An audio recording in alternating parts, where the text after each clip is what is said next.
Okay. Everybody organized and ready? I'd like to welcome everyone to this Wednesday, July the 10th, our first Wednesday council meeting in a very long time. I'm not sure, do we ever have Wednesday council meetings prior? Might be our first. Probably, can't remember.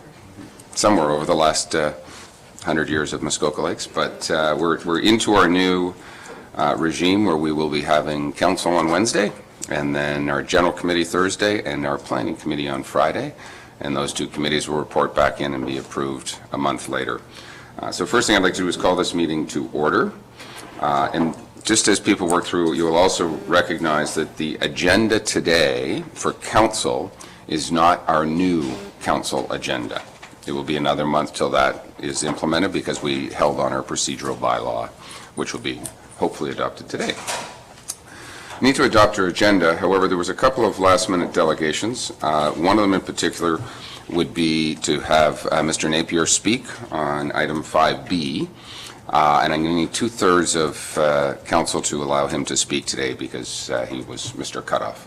I'll look to council. I'll look to council. Are we in favor of Mr. Napier speaking? All in favor? Yes. That has unanimous consent. There's two other items that we need to add to our agenda today. One of them that we didn't realize with our new visitor center in Port Carling, we're on the lands of the district and we need to have an agreement with them. Otherwise this would have come sooner. We didn't realize we needed that. And then there's also going to be a verbal report. Our Director of Public Works has been made aware that Highway 632 up towards Rosso is going to be closed for a 24-hour period. Otherwise, we endure, I think it's a 2-month one-lane closure. So he'll advise us on that. So with your all indulgence, we'd like to try and amend the agenda by adding those two things. Are we okay with adding those, everybody? Good.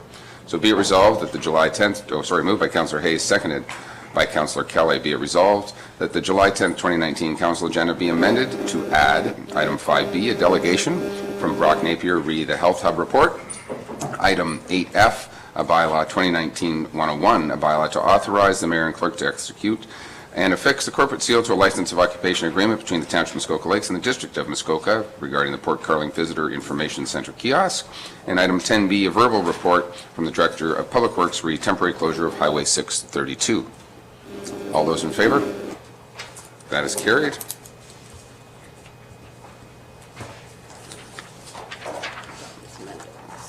And moved by Councillor Hayes, seconded by Councillor Kelly, be it resolved that council agenda dated July 10th be adopted as amended. All those in favor? That is carried.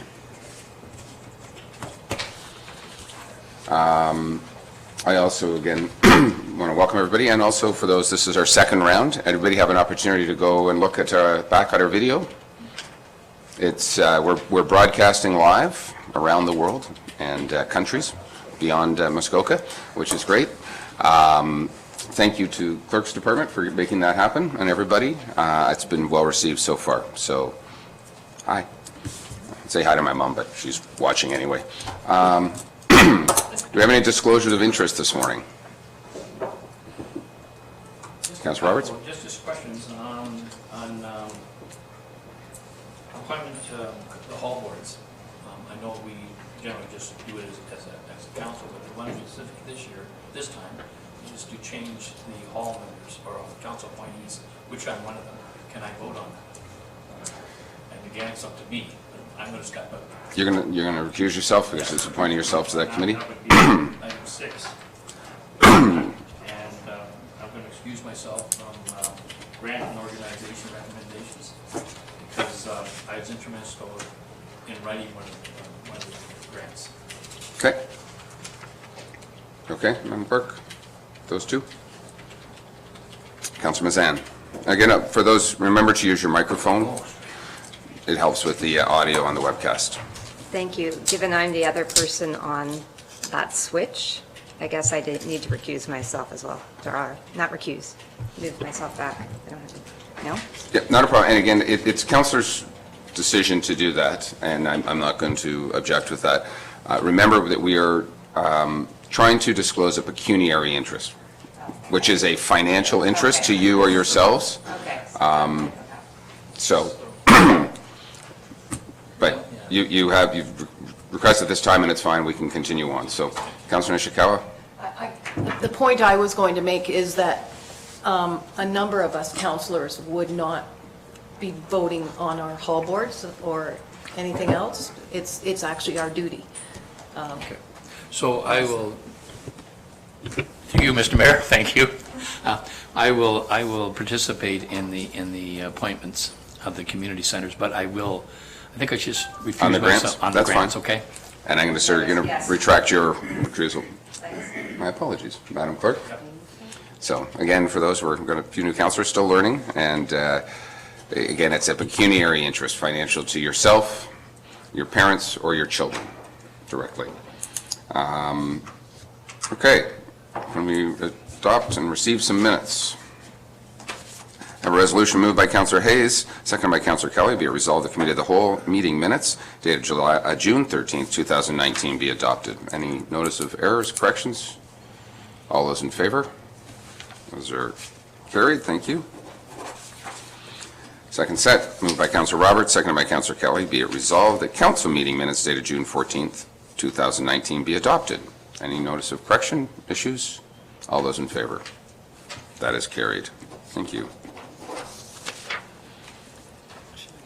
We have a number of action items resulting out of our last few meetings. I need someone to second that, if we may. That's fine.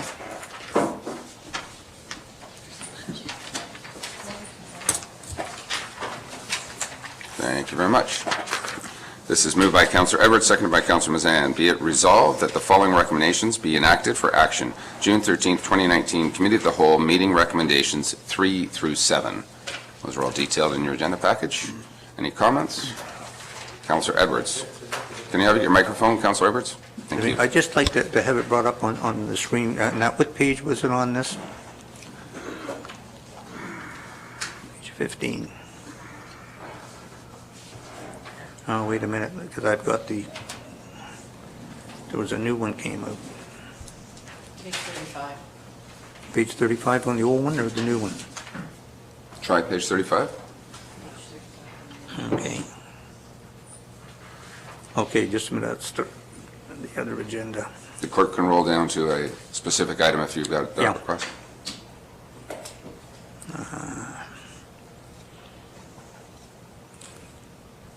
Damn it. Just a minute.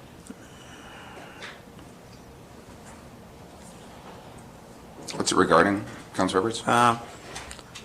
Well, that's what I just want to check there. We've got, see, I don't have it on that one there. Because the agenda was changed, they added 22 pages, it threw some of the numbering out. This report, though, is before the change, so it should be on the same Okay. page. And it's page 35, okay. Okay, action items. Committee home.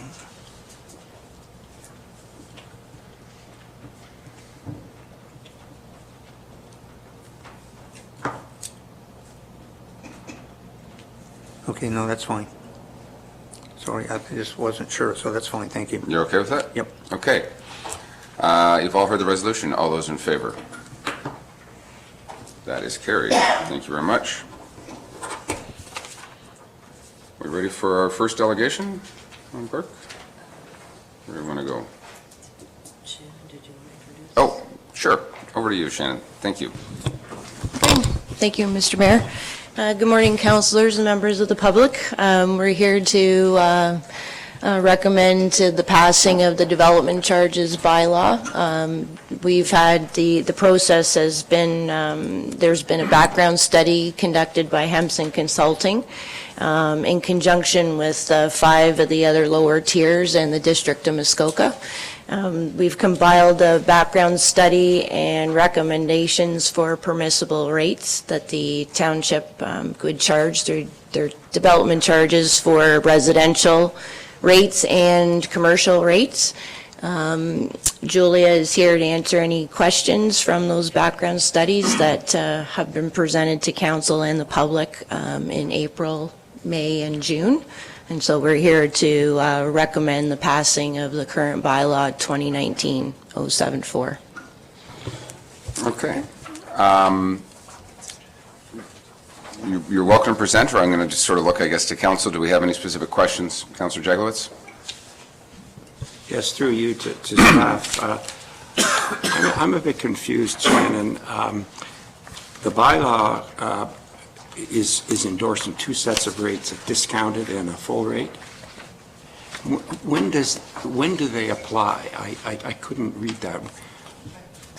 And so my two-part question is the full rate the full recommended cost recovery?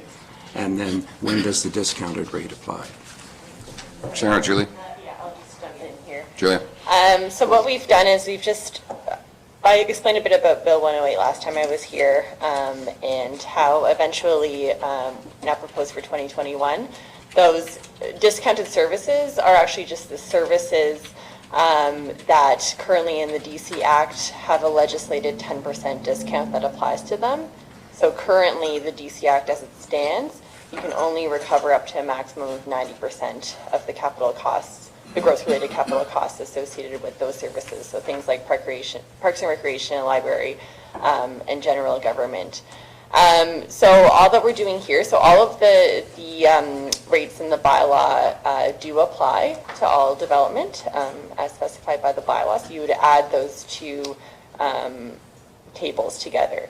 We've just structured it this way so that in 2021, when those discounted services are pulled out of the DC Act, then it'll just to make it a bit more seamless for the township to remove that one schedule from the DC bylaw rather than Supplemental?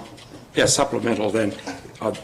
The rates that are being recommended, are they full cost recovery, or do they have a discounted factor from what your calculations were? No, so these are full cost recovery rates. We're not recommending any sort of discount at this time. Okay. Anyone else? Okay. Thank you very much, and thank you for, excuse me, your work on this. Not always an easy task, and everyone wants to challenge development numbers and what costs can go in there and where we're at. But thank you, and Shannon yourself as well. Thank you. Councillor Mazan. May I ask a question? You may ask a question. You just did. Sorry. That was cheesy. That's like a bad dad joke. It's a bad grandpa joke. This is me seeking to understand, there's been a recent freeze by the district, correct, for the next 6 months because of the backlash on the increase in their charges. Is there something as a township is there a position, how does that impact us? I guess I don't know who would answer these questions as somebody who's trying to understand the relationship between the two. So maybe I can try and chime in to help. The district, we extended our current rates to do some more investigation. That's the simplest way, I think, to answer that. I'll look to my fellow district councilors. We were not prepared yet to find the final number. We knew things had to go up, but there was still some discussion as to where we wanted to go. But our DC bylaw expired in July, which meant if it did expire, we can't charge any DC charges. So we basically approved an extension of what was in place, and we are going back at it. I think we have a meeting later this month. I don't remember the specific date, but we're going to be back at it to discuss and update the DC bylaw prior to the new extension expiring. Julia, if you want to add anything, or is that? I think that's great. Okay, thank you. Yeah. So is there something as a township, like how does this impact us as a township? We are making our recommendation and putting it into bylaw today. Mm-hmm. Clearly, the district, what they decide has an impact on us as well. Is there a voice that we need to have at all at district? You have 4 members. So we do. So your district councilors Right. will all chime in at the district as to what the district rates are. We're saying what we need here would be approved in today's bylaw. Okay. The district, and again, they go together, the district's bylaw may be X times 1.2 or wherever it's going to go to from a financial model perspective to be determined by district council in the next 6 months and represented by the four of us around this table. Thank you. Okay? Councillor Jaglowitz? Yes, through you, I'd just add my 2 cents to that. My position has been that the district should impose the full cost recovery for DCs, because if not, then the Township of Muskoka Lakes will pay a disproportionate share of the piece that has to be put on the tax bill. So that's kind of my position. And I think people are going to be split on that view, I think. So, Councillor Nishikawa? So another round that we've had the discussions, I can't remember, 5 years ago, something like that at district. More importantly, I guess our council needs to understand that Huntsville, Bracebridge, Gravenhurst, for example, have whole different set of regulations and things in place that are different than district. And so we do our thing, although we're supposed to do them together, but in fact, so in the past, Huntsville didn't charge development charges for economic growth. Those kind of things come up, but it's still very separate from how it affects Muskoka Lakes. Like we weren't paying for additional costs because Huntsville decided not to charge development charges. And the whole idea was to weigh what benefit it brought, and they actually have had substantial amount of development over the years, but I don't know what those numbers are, but it's, yeah, we're together, but we're not, I guess. Derek could probably explain it better, but, or not. Yeah, I don't want to confuse life with, we're talking about Township Muskoka Lakes development charges. What's before us today is what we understand the rates will be to fully recover the costs associated with growth, and that's the idea behind development charges. We have the ability, as we did in 2014, to offer a discount rate to inspire growth. We're being recommended today not to offer the discount rate, to charge the full, and we will have the same discussion around the district table. I believe Bracebridge, Huntsville, Gravenhurst, all of the appropriate towns will be doing the same type of thing, and again, so there's an upper tier and then a lower tier to decide, and then they work together. So I have a resolution. One more question? It's not painful, Phil. I just wanted to ask Okay. one quick Can we get your microphone? So I just wanted to confirm because I'm not part of the discussions yet on attainable housing. Will that be a separate bylaw if we do offer grants for that when it comes to development charges? Thank you, Mayor.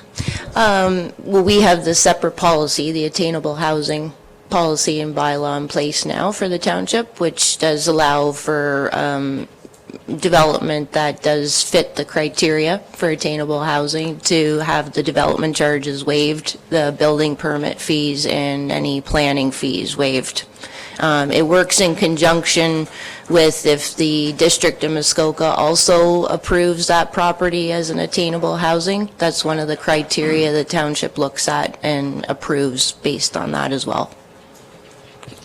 I'll remind council, we have right now about $40,000, I think, is maybe $38,000 sitting in attainable housing fund that's accessible for the public. I have a resolution moved by Councillor Everett, seconded by Councillor Nishikawa. Be it resolved that bylaw 2019-74, a bylaw of the Township Muskoka Lakes with respect to development charges be reread a first, a second, and third time, and finally passed. Any further comments or questions, Councillor Hayes? I would like to see us actually go without any development charges. There are other municipalities around that are doing that, and I think that it would encourage growth in this area, so I won't be supporting this. Okay, thank you. Councillor Edwards? I will be supporting this simply because we don't want to put the burden on the taxpayers because they pay enough now. If somebody is coming in, I don't think it's proved that it's really improved the development by going to 50% at the district. It didn't increase any, and that it just means the developers will still charge the same, put more in their pocket. So I will be supporting this. Any further comments? You've all heard the question. All those in favor? All those opposed? That motion is carried. Congratulations, we have new development charges. Thanks, Shannon. Thanks, Julia. That one's done. Madam Clerk.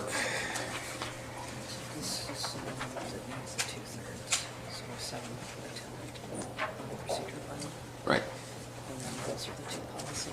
Okay, so where's our report on the procedural bylaw? So we deferred our, look at Chandra, just walk down. Procedural bylaw was deferred at the last council meeting. So we're not following this council meeting under the new procedural bylaw. It's been vetted through our lawyers at this particular point. Cora, maybe we can get them just to exit the chambers. Thank you. I think we've all had a chance to sort of read it. There's lots of work. Thank you, Councillor Kelly, for your background in legal matters to help us through this, and to the clerk as well for drafting and redrafting and maybe a few more redrafts in there to get us to this finish line. Do we have any specific questions before I read this resolution? And we're going to have 2/3 commitment to read this resolution today as well, but I'll just some discussion on this first of all. Councillor Hayes? I just have two questions. Page 223, I believe that the top portion is the actual committees, and the bottom portion is what they do. In the top committee there, it has heritage and attainable housing, and I believe that part of that is to look at staff housing, but yet there's staff housing down in the bottom, which would be something that probably planning would be looking at. Could I just have some clarification on how those go together, or are they separate and distinct, but just have the same title? I'm just looking for clarification. This was the document that was presented. It's just been put into the policy format. So the departments that report to the planning committee would be the planning department and development services department and the attainable, or the heritage and attainable housing committee. So those three are the kind of the entities that report to the planning committee. And then below are the items of business that would be dealt with at the planning committee, right here. I think both may support attainable housing and affordable housing, whether it be staff housing or whatever, but I think both committees will at times chime in. One Councillor Hayes? more just piece of, library board is under the general finance, and then library is also, I believe, on the next page, libraries. The libraries are autonomous, but we actually pay for the facilities, and we have an MOU between the libraries and the township. So I think if it has clarification like that at the table, I think we're fine. It doesn't need any more. Just so that if somebody from out of town is reading this and, no, the libraries go by the Library Act, we know that we're not actually governing the libraries' procedures. We are looking at the facilities in the MOU. Yeah, and again, so the reporting departments and entities that report to general finance would be like the finance and administration departments, HR and fire, public works, economic development grants committee, parks and trails committee, and the library board. So all those minutes and everything would go to this general committee. And then below that, it lists kind of the items of business that would be dealt with at that. It just kind of provides some clarity so that everybody knows what items go to what general or planning committee. Okay. Anyone else? Councillor Kelly? Through you, you'll be happy to know it's not a comment on the bylaw, but it is a question about the resolution. When we first talked about this matter, I think maybe in March, about creating the committee structure, it was to be done on a 6-month trial basis, and I don't think that's reflected in the resolution. And I'm just curious about how it should be addressed. I'm happy to address that. I think the concept of back in March when we got to this was that we will reevaluate, make tweaks or changes, it's not, the committee structure is not a trial that it would revert back, but we will reevaluate and understand, enhance, or change back, and it's a commitment from staff and myself, if you will, that can be reflected in the minutes to review this process. It doesn't need to be in a procedural bylaw, it doesn't need to be in a resolution, just a commitment that we will look at it. I could also note that it is commented in a previous set of minutes about a discussion about a 6-month review, but we will hard-code it in the minutes today, if that is the wish. Thank you. Thank you. Councilor Mazan? To add, thanks for the comment question. I guess a question to the clerk or CAO, is there a plan, timing, methodology on how to, just good business practice on how we understand, is this a more effective and efficient way to deliver the business of the Township of the Muskoka Lakes? Derek? Your Worship, the way that staff would report back on this matter is through a staff report, probably from the senior management team with respect to all sort of looks, if you will, and we can also potentially poll members of council for inclusion of consideration of the points that are raised in that report. Yes. Thank you.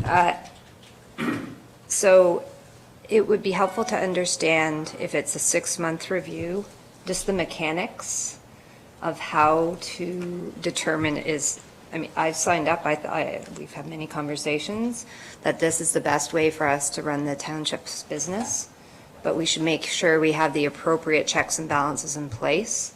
And so what I'm hearing from you is a staff report will lay that out for us and the timing. So 6 months takes us, I guess, right before Christmas. And are there different touch points at that?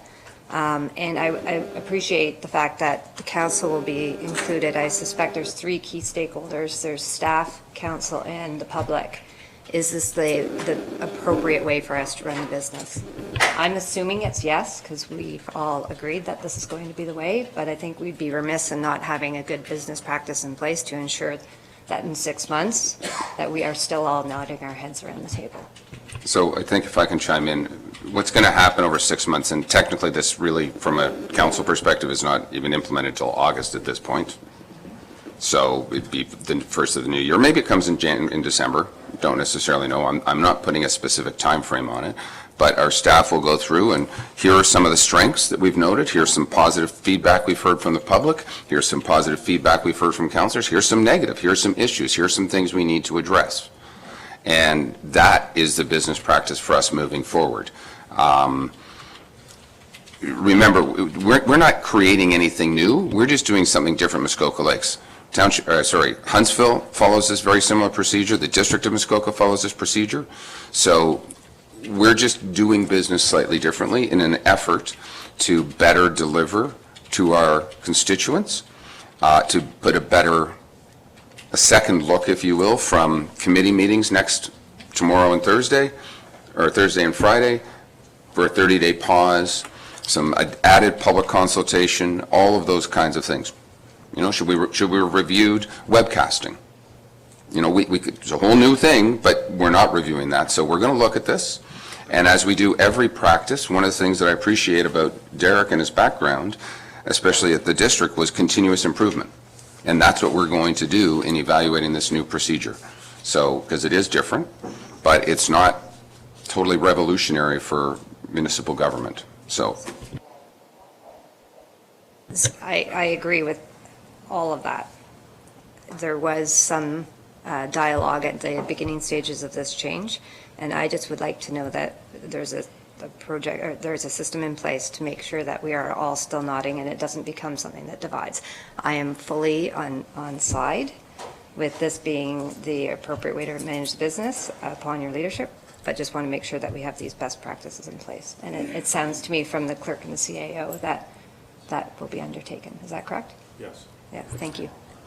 I'll make no qualms. There may still be a division. This isn't qualitative research or quantitative. So it is, you know, we like this system, little touchy-feely. It seems to be working in the right direction. There's no hard metrics that 42 people went through versus 85 or whatever the number is. Those metrics are more from a staff perspective in identifying roadblocks that we've gone forward, and we'll all evaluate it at that particular point. Councillor Jaglowitz? Thank you, Mr. Mayor. I appreciate the comments about the review, but I think you have to remember that when this idea was sold to this council, it was on the basis of a 6-month trial. I'm now looking at Section 11 of the procedural bylaw. 11.1 reads, "This bylaw shall not be amended, repealed, or replaced except by a 2/3 vote." I don't think we ever agreed that if we wanted to change it after 6 months, it would require a 2/3 vote. I believe it was approved by a majority vote. So I really do think, in following on with Councillor Kelly's concept, I think there has to be something in the resolution or somewhere that indicates that within a certain period of time, this can be changed by a simple majority. Not in perpetuity, but just for that trial period. Madam Clerk? The requirement of the 2/3 vote was in the bylaw that currently exists today. It's always been in a procedural bylaw because it's basically our constitution of how we operate.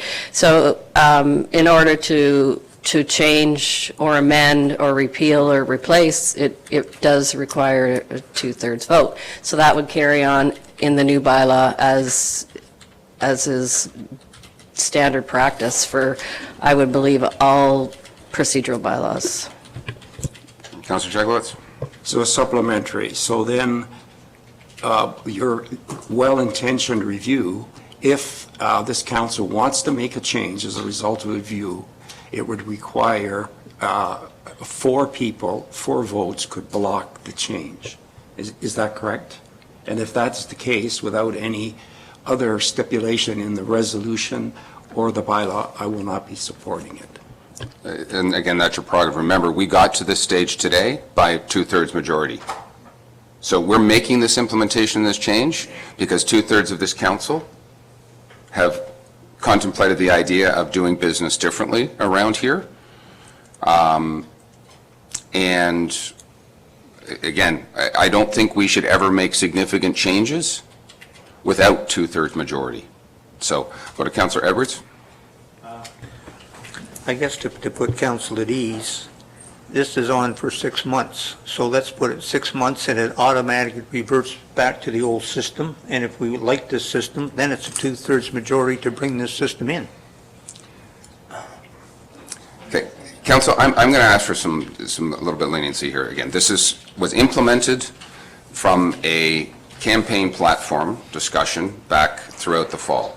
We discussed some changes that went through in December that came to this council about trying to align to better business practices that the district, Huntsville, and other municipalities offer. I know there's been some concern around this table about I may not like this or do whatever. I know there have been some logistical issues from even some staff perspective because we are changing the procedures, and hence the reason it needed 2/3 to update the procedural bylaws. If we don't like this, if there are problems with this, we're going to change it back. It's not going to be more than, it's going to get 2/3 of a vote. And if it's not, then we're split council, then guess what? We might stick with this. And I'll be the first person that says, if this isn't working, we're going to make some changes and we're going to make some tweaks. But I can tell you, Councillor Nishikawa, Councillor Jaglowitz, Councillor Edwards, we've all seen this work firsthand at the district. Nobody raises their hand and says a small subcommittee does not work. So that's all we're doing here, is dividing. Don't use the district as an example because we Yeah. don't fare well. We are Township of Muskoka Lakes, all 10 of us sitting around here. We are represented on the 2 subcommittees that report in. We have a number of other subcommittees that have a more formalized operating structure. We will be reviewing this. Our staff will provide a full staff report identifying the strengths, the weaknesses, and we will be able to evaluate. And just as it took 2/3 to put us here, because we were not unanimous, let me state that, to getting to this new committee structure, we'll come back again in 6 months, and we will reevaluate, and we will need 2/3 to make a change again. But put it in for 6 months and have staff go back and forth. Understand just the process of, we're having to deal with a council agenda, not a split council agenda. It takes commitment to make these changes, from public notice, that we're now doing public meetings at the planning committee versus straight into council with no opportunity for the public to say, you made a mistake. That's a better business practice for our constituents. So I'm encouraging council that we've been debating this now for 6 months already to get to this stage, because I discussed it in December. To make a change, just to flip back, is not just a, we don't like this. So come December, we'll have a staff report in December that talks about the strengths and weaknesses. In 2 months, if there needs to be little tweaks and changes in the way we're moving things forward. Remember, former committee structure, you weren't getting anything on an agenda. Nothing really came forward. It was very difficult to bring a new item of business forward. We now have a far better method to bring the wants, needs, and desires of our community to this table. And I support this wholeheartedly. Are there going to be tweaks? Absolutely. Are we going to make those tweaks? Absolutely. But let's just try and move on and not re-debate again. This is a prime example why sometimes some two subcommittees to do some of the heavy lifting is appropriate, where we can all chime in, because 10 people is 11 opinions in my perspective. I'll go to Councillor Roberts, who we haven't heard from. Yes, back when this was first introduced, I was uncomfortable, and I expressed it at that meeting, about the committee structure, but said I was fully willing to support it and go forward with it, given that there was an opt-out in 6 months' time if it wasn't working. So, and I guess that was what Councillor Kelly was mentioning, is that 6 month thing, the 6 month date, is that if we don't believe it to be working, that 2/3 could say, yes, we got to go back to the way it was before, and these are the reasons. So I'm still supportive of this trial. It looks good. I have some questions that I know over time they'll be answered, or I'll get answers for them. But again, there's got to be on a 6 month period, as I thought there would be, a hard decision whether this is the best for the township of Muskoka Lakes and our constituents, that we're actually representing them all through this process. It could work in other townships, and I hear it does, but I want to make sure it works for the township of Muskoka Lakes. Okay. And again, we will reevaluate. We will understand. And it's not just a revert back. Maybe there's a third hybrid version that works better. So that's why I'm not saying just revert back automatically. We will understand that maybe this process needs to be upgraded. Maybe certain things need to be delegated to staff, because it's a waste of all of our time to deal with certain items. So that's what needs to come back to us within the next 5-6 months. I have not heard from Councillor Nishikawa. I'll get your microphone. I just wanted to ask a question to Cheryl on the agendas, on item 7. I'm not clear what that means, that Tuesday, things being posted by Tuesday. I'm not quite sure what that means now that our dates and things have changed. So when council was on Friday, we would receive the agenda by Tuesday. Now we put, I'm going to just chime in and want to ask how everyone liked getting their agenda packages on Friday. But that's not my question. That's, Well, but that's the new process. The new process that staff are working towards, get our agendas more than 48 hours in advance. Can you just, clarify your question, because I didn't understand? when I read it, and I don't understand what I'm reading actually, it's kind of saying to me that we could get an agenda on Tuesday. And that would be a day before council. I'm not sure what section you're reading, but the bylaw says that Section 7, are you talking supplementary agenda? Or are you talking the full-on agenda? The full-on. So, on the Friday before the meeting week, council will receive their agenda for every meeting for the following week, by Friday. If there's supplemental agenda, it will be provided the day before, by 2 p.m. I'm not quite sure that that's what this reads, that's what I was wondering. Can you identify which section? 7 point... It just says 7 agendas. I'm sorry, I have to go back to what the page. Are you looking at the bylaw, or are you looking at the highlighted chart that differentiates? I'm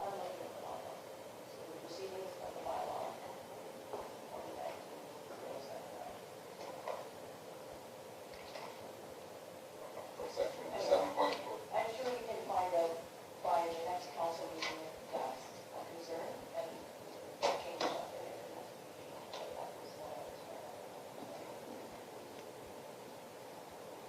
So I think the intent of the bylaw, again, Madam Clerk, so our agenda will be set, it will be issued on the Friday, 5 days ahead of our council meeting, 6 days ahead of general committee, 7 days ahead of planning committee.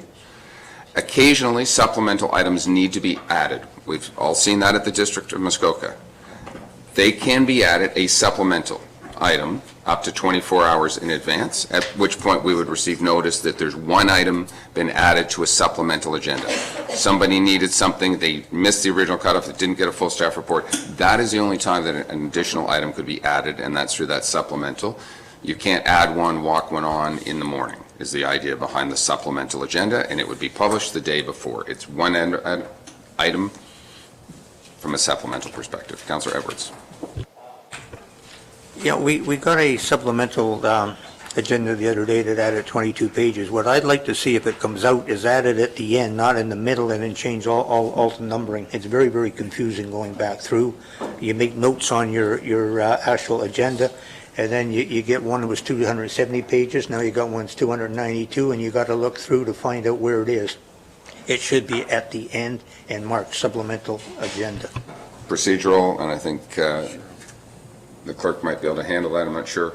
I'm sorry, I missed it because I'm We're trying to just- clarify the other We're talking question. about as opposed to repaginating our actual agenda packages, that there could be a specific, here's our agenda, here's a supplemental with just the item number on it. So you can find that where we're having issues of, is it page 35 of the agenda, is it 42? And then there's another one issued 2 days later that changes every document. So there's just the supplemental, I can go to the supplemental when it's added, is the concept. I think that's more of a small procedural thing. Internally, yeah, Cheryl? That's the way the program works, the computer program. Then you get a notification when you get a new update. But we can try and work out maybe doing a separate supplemental, Correct. and so we will work towards that. Staff will look at that. So, anyone who hasn't spoken on this matter? Just a quick comment. I agree with Councillor Roberts' views. I'm fully supporting this. 6 months, we'll have a look at it, as you said, tweak, third, whatever, but I am in support of changing from the cow structure at this point. Okay. I'm going to read this resolution moved by Councillor Kelly, second by Councillor Hayes. Be it resolved that bylaw 2019-079 to govern the proceedings of council and committee meetings for the Township of Muskoka Lakes be read a first, second, and third time and finally passed. Any further comments, questions? Councillor Jaglowitz. Yes, I'd like to. Can I have your microphone on, please?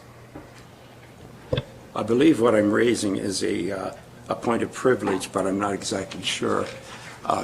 During the earlier part of the conversation, you referred to 3 or 4 councillors by name and stated what you felt their position was. I was one of those. You stated that I was in support of the committee structure because I was at the district. That's not my view, and I would prefer in the future that if you refer to me, that you not state what my opinion would be. The next thing is I support Councillor Edwards' idea that the supplementary agenda should be separate. I just became aware this morning that everything had changed. Now all my notes are out of order too. Thirdly, and this is a difficult one for me, but I'm going to state it. I know there should be trust, but I think if Section 11 isn't modified or the motion modified in some way, I'll be voting against it. Now, let me explain to you why I'm doing that. If We're we just going to put Section 11 up on the screen and your specific issue. is that it requires two-thirds vote to change this particular bylaw, which means at the end of the 6 months, when it comes forward to council, 4 people can control whether it changes or not. And I don't think that was the idea. So the reason I would vote against this was not because I'm against this procedural bylaw, just because I'm against that phrase and would like to see it amended before I vote in favor of it.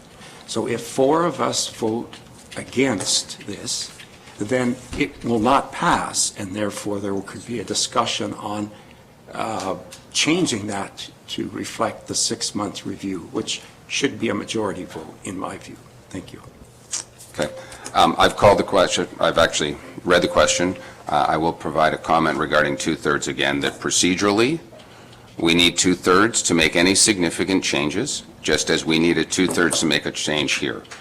We all ultimately will work together, and if there are issues, I don't believe there's one individual around this table that doesn't come into something with an open mind, and if there are problems that we find with this, we all will stand up and say, let's fix it.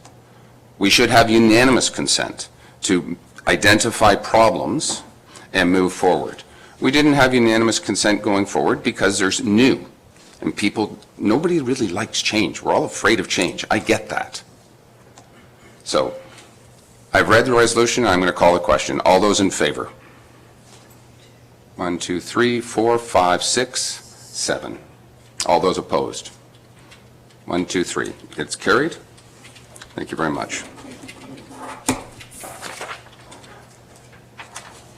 We have also some schedules in the bylaw. Moved by Councillor Hayes, seconded by Councillor Kelly. Be it resolved that the following Township Council policies, as presented on July 10th, 2019, be adopted as amended on July 10th, 2019. CGG 14, Council and Standing Committee meeting schedule, and CGG 15, Council and Standing Committee meeting agendas. Any comments? All those in favor? Anyone opposed? That's carried. Thank you. Okay. Where are we going there? We're trying to work our way through. I'll come back to just the procedural. Thank you all. It's not about blocking, it's about moving business forward.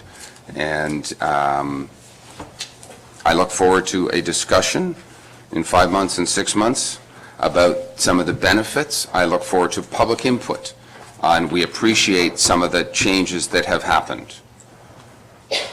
So, our staff, our new CAO, our clerk, will definitely make sure we're all held accountable, but that we can move the business of the township forward in a far more sophisticated fashion, far more efficient fashion for ourselves and for the public. So, except for finding our next agenda item. Just getting my... I know.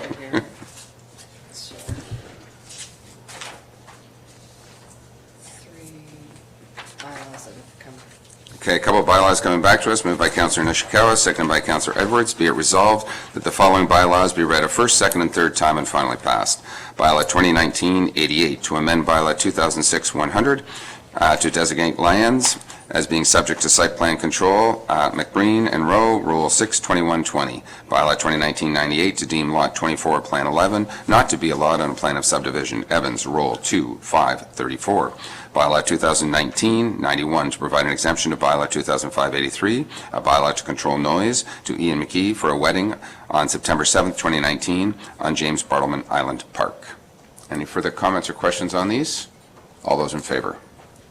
That is carried.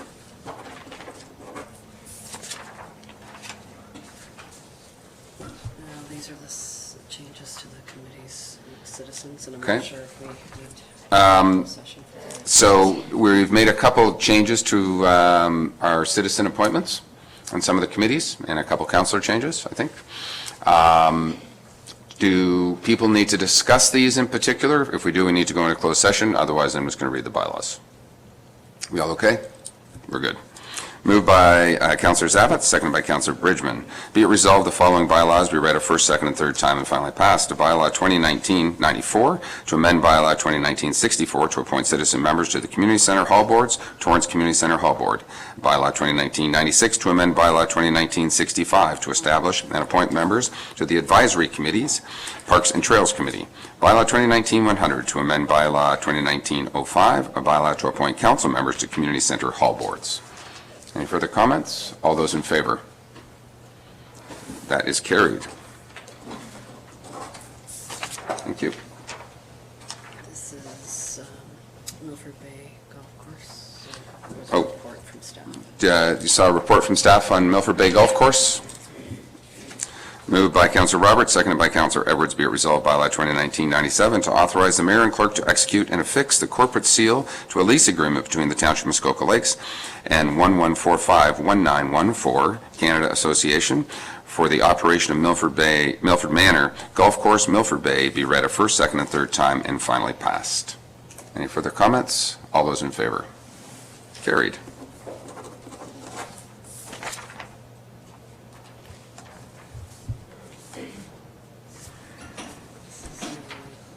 Port Crown Visitor Center kiosk. Okay, our visitor center, moved by Councillor Bridgman, seconded by Councillor Zavitz. Be it resolved, bylaw 2019-101 be a bylaw to authorize the mayor and clerk to affix and execute the corporate seal to a license of occupation between the Township of Muskoka Lakes and the District of Muskoka for the Port Carling Visitor Information Center kiosk. Question? Is there any financial implication with that? Corey? There is a cost for the application and an administration fee as well from the District of Muskoka. I believe the cost is about $600 for the license of occupation and $200 for the administration fee. That would be covered out of the budget for the Visitor Information Center. Okay. Anyone else? All those in favor? That's carried. Gracias.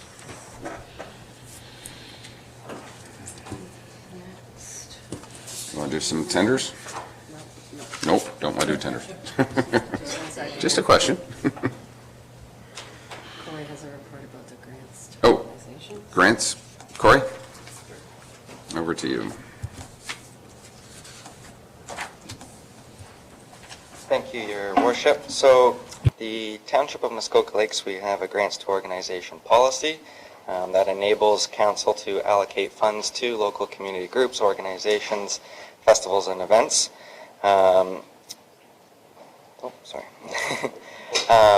The amounts allocated are established through the annual operating budget discussions. We have two grant streams. We have community grants and festival and event grants, which is new for this year. During the 2019 budget process, council approved $20,000 for community grants and $20,000 for festival and event grants. The maximum amount a group can apply for community grants is $2,500, and the maximum amount for a festival and event grant is $5,000. Our new Grants and Economic Development Committee met on June 26 and reviewed the grant applications. Their recommendations are attached to the staff report, and staff are happy to assist with any questions. Okay, thank you. And happy belated birthday. Thanks. Councillor Hayes. Yeah, I noticed that in previous years, we have always given out grant money, but we've always kept a portion of it back for anything that happens during the year so that we can meet those needs as well. I noticed this year, we've spent everything but $500. Is that going to see us through? Because some people that didn't get one particular grant might come back for something else. So how are we going to handle those? Are we just going to tell them, wait till next year, or do you have a plan in place? Corey? In years prior, we have established that if funding remains available. This year, we received requests, the total amount requested exceeded the amount available. So through review, we were able to use the full amount allocated this year. Okay. Anyone else? Okay, I have a resolution moved by Councillor Bridgman, seconded by Councillor Zavitz. Be it resolved, Township Council approve the grants to organizations as recommended by the Economic Development Grants Committee, and that the Township Council approve the updated Grants and Organizations Policy CFS09 as presented on July 10th, 2019.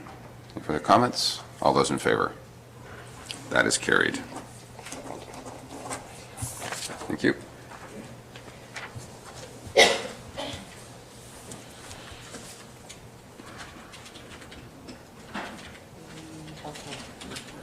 Health Hub report.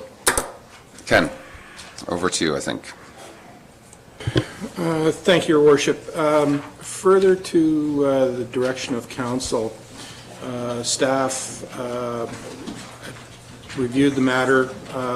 Our review consisted of meetings with the two proponents, namely Mr. Napier and Councillor Edwards. A couple of meetings. We looked at alternatives, layouts for the lower level. We also did some research with respect to what would constitute market rates with respect to space of the caliber that's being proposed, all of which is outlined in the staff report before you. The general consensus, I think, from staff is for the alternative 2 layout, which appears in attachment 3 to the report. But that said, that decision ultimately rests with council, so we're looking for direction from council as to how staff should proceed.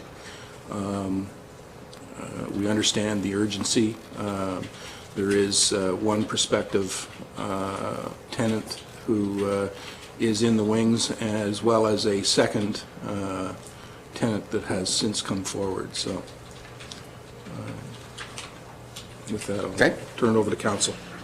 Okay. Brock, do you want to chime in on this, and then we'll have some debate around the council table? I have a handout for you regarding 2 pieces of property in Port Carling and the lease rates that they're presently getting.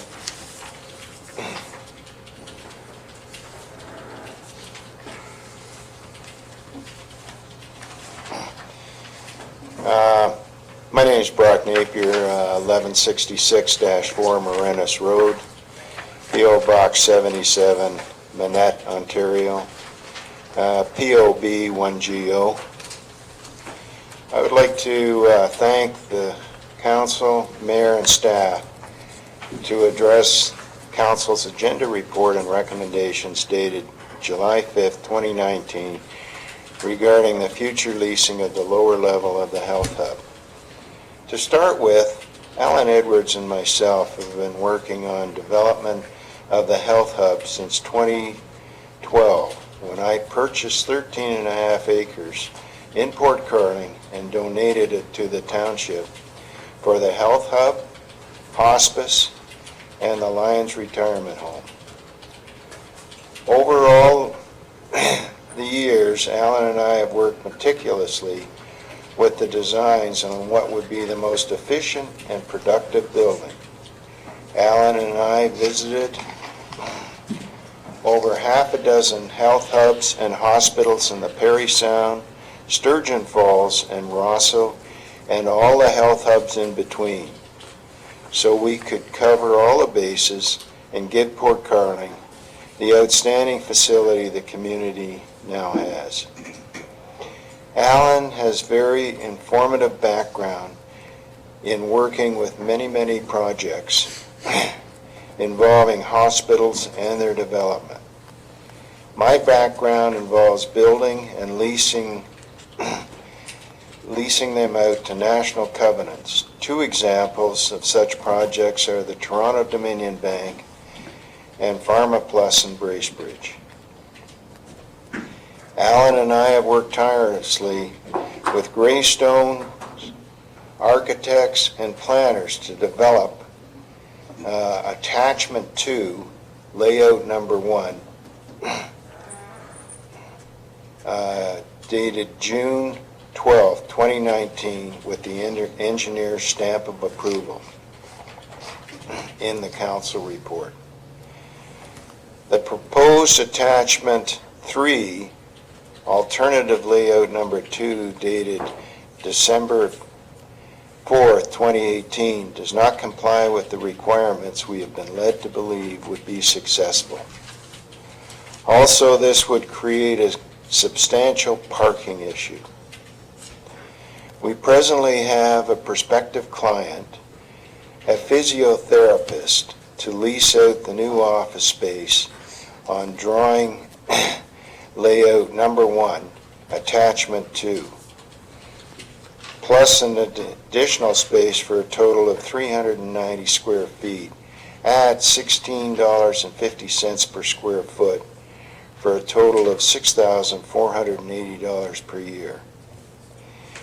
As a further note on the above lease, when you have a major high-profile client leasing space, it really helps to bring more related clients to the table, as proven by Pharma Plus, in adding a doctor's walk-in clinic and Gamma Care blood services. In conclusion, I agree with the council's recommendations of the July 5th, 2019 agenda report. I agree with number 3, that the staff be authorized to enter into an agreement with Greystone Management for the completion and fitting out of the lower level as subject to the negotiation of and acceptable terms. The staff be authorized to enter into an agreement with Royal LePage to market the lower level subject to negotiation and acceptable terms. I do not agree with having an exclusive listing with them, because as I mentioned earlier, there could be other people that would come directly to the township and want to rent it through the township rather than through a real estate agent. We do not agree with number 1 and number 2. Number 2 specifically because of the $25 per square foot, and I think the information I handed out will address that issue. I'd like to thank council and the mayor for the opportunity to express my opinions, and hopefully you will give the information that'll help you in your final recommendations. Thank you. Thank you, Brock. Councillor Edwards. If I could, I'd like to hand this out. This is a letter from our architect, and also it has the original drawing of the lower level. Yeah. Councillor Ishikawa? I'm a little bit confused when Councillor Edwards mentions "our." So this is from our municipal architect, or is this from the group's architect? Because I It was find from the it, like, original it's architect. interesting, if I can finish, it's interesting where, you know, there's the confusion of we're on a hall board, for instance, or you helped with an application and things, and I get very confused about this whole project, because initially, our municipality was not involved at all.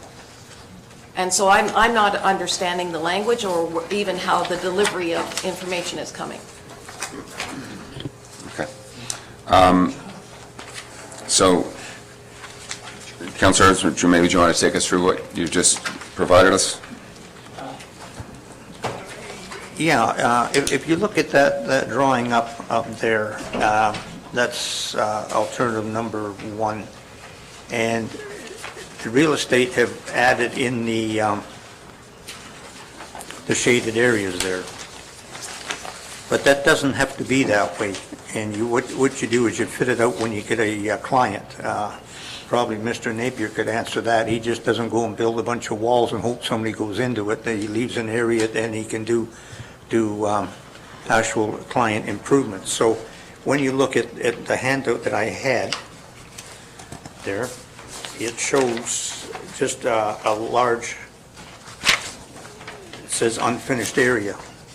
That way, if you're renting, if you could rent it out as 1, you could rent it out as 2, divide it in half, you could rent it out in 3, you could rent it out in 4.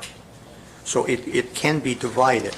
If they wanted a common waiting room, you could just extend the wall from the new office down 1 or 2 bays there, have a waiting room, a common waiting room for people and that.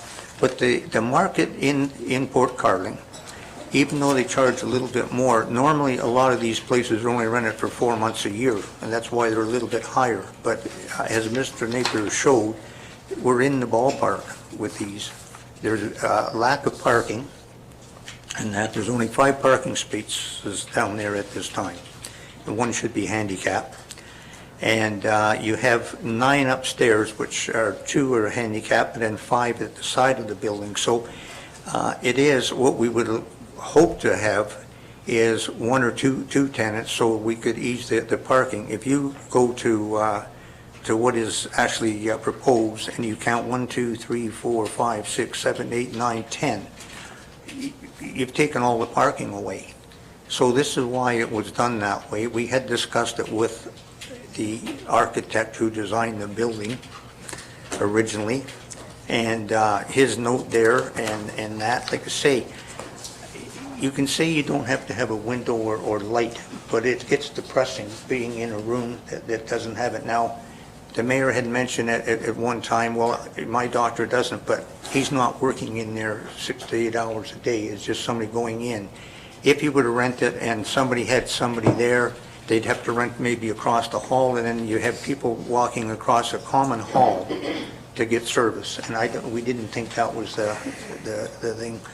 What we would like to see is the council complete it as I have handed it out. There was a client for the front end, and you know the old saying, a bird in the hands were 2 in the bush. I would get the client in, finish the other. We can always put doorways in as it's rented and everything else like that, rather than trying to finish it off. And so this is why we're asking to stay with option 1 and leave it unfinished until it's rented, and then as tenants come in, you can slice it up at that point. Okay. Councillor Roberts. Okay, I spent some time on this, reading it through, asking questions, and I was taking it from a business perspective. And I went back to a little bit of understanding, and not going to refer to as the older councillors, but the councillors from the previous will probably be able to fill me in on the history, but it was my understanding that that this building was mostly funded by and paid by the community of interest to bring health into Port Carling. There was a document from the district or the Ontario government saying they supported it, and you know how they support, but their support's not well defined when going forward. So the previous council was behind this, and they wanted to get health into Port Carling. So then I did a little study on the building, and I said, well, there's 2 levels. So the upper level, and I got to assume that the leasable space on the upper level is 1,400 square feet, as in the basement. I just made that assumption. And I also understand that the first level is fully occupied, and there's approximately 650 constituents receiving health care annually on the top level, which is a good news story for those 600.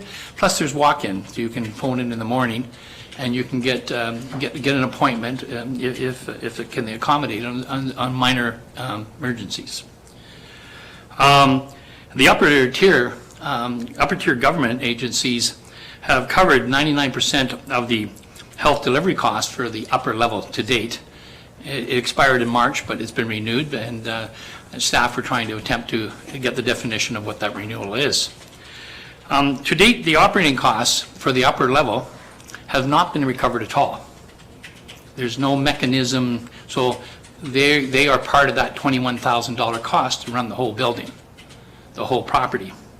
On the lower level, it was reported that there's a 1,400 square foot area, that we have an interested party that will take on a portion of that, maybe a quarter to 1/3 of it, at $16 per foot. The rest of it is, there's just a couple buildings, walls up, I think. I haven't seen it, and it's mostly an open area. The envision on the report said that the lower level would be full self-supporting. But I don't think it implied there that it should be, the lower levels should support the operating costs for the whole building. In the report, it says that the operating costs on both levels was more than $21,000. The proposal is a $25 per square foot. Now, Shannon's here, you can correct my mathematics, Shannon, but I look at that as 1,400 times 2, 28 times 25, which is $70,000. So it's a $70,000 revenue we'd be looking if we had that place fully rented out for $25. If for the cost of the $21,000, which is both for the full operating cost of that building, as you know, for both the upper and lower level, anybody uses it, snow clearing, electric, that $21,000 is fully paid for at $8 per square foot in my calculations. So I'm thinking that we got to get from the community, which is significant. We as a township are into the health, trying to draw health businesses to us. So we've accomplished some of that, and it's like we're going to get more. So I have difficulty with the $25. I like the idea of not building it and they will come. I like to have the option, if I was developing that, I have a big open space, I actually could have someone come in and say, hey, I got this cash money set aside for here, I'll help develop some of the walls for you. So that would entice them in and be excited. The final comment I have is that what I've learned is that, and I think, and I propose, maybe if we need to set up a committee, as we do with Park and Recreations, Economic Development and Libraries, to run this new service building that we have. And because I think there's not really one body, maybe staff, that are managing this and of this building. I think it should be a committee of councils and of the public, because it was a public building, to manage this going forward. So do you like option 1 or option 2? I support option 1, empty building. Okay, Shannon? I'm here on the part of the funds that are available for the building.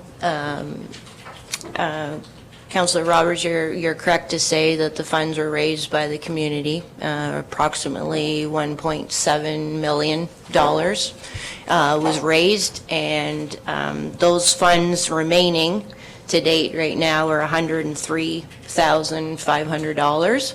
So just for the leasehold improvements in the basement, that's what's available in the community donations that's left. There is the Township Nursing Station Reserve. In 2014 and 2015 and 2016, $50,000 was put away through taxation towards this reserve, and interest has been earned on that money. So there's approximately $204,000 left in the township's reserve. I would like direction from council as well from this project, how those funds should be allocated if this is approved by council.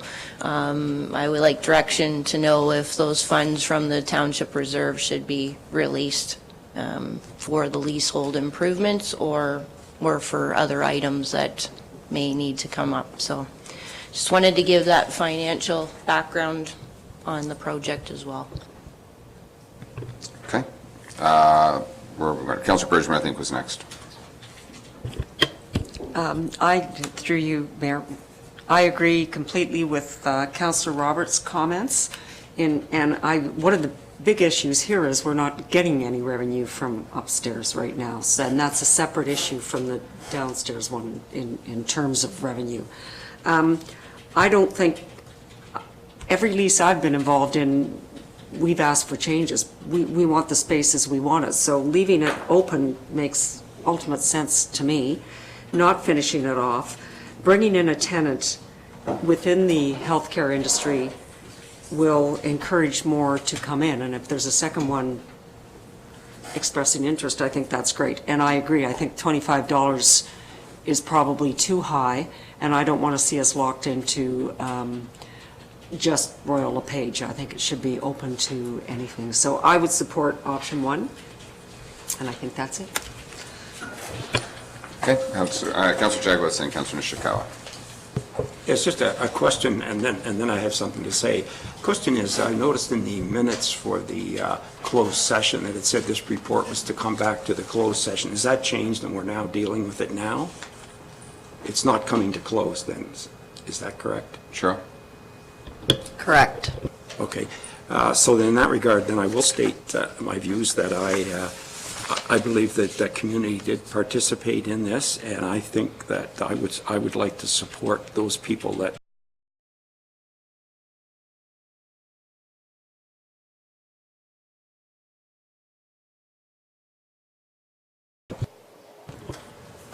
Shannon, my understanding over the last number of years being on community services and dealing with the reserves for some of our structures with the district are that those are for replacement of the building and those types of needs. Are you maybe suggesting that council didn't give direction of what our reserves were meant to be for that particular building? And if so, could I ask that that come back at a different discussion? Because, and again, I would be very concerned, like again, you know, I look at agreements that the district has in place, and the reserves are for replacement of the building and or those other long-term expenses.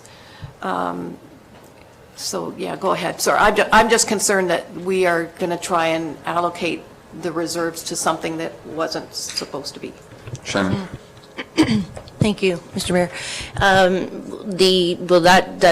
The 50,000 in the budget in 2014 happened before I came to the township. I just, from my history and what I've been trying to read upon it, is that council had just set aside $50,000 in 2014, 15, and 16 towards a nursing station reserve, and this is where I'm not 100% sure on what those funds were allocated for, if it was specifically for replacement or the construction of the building.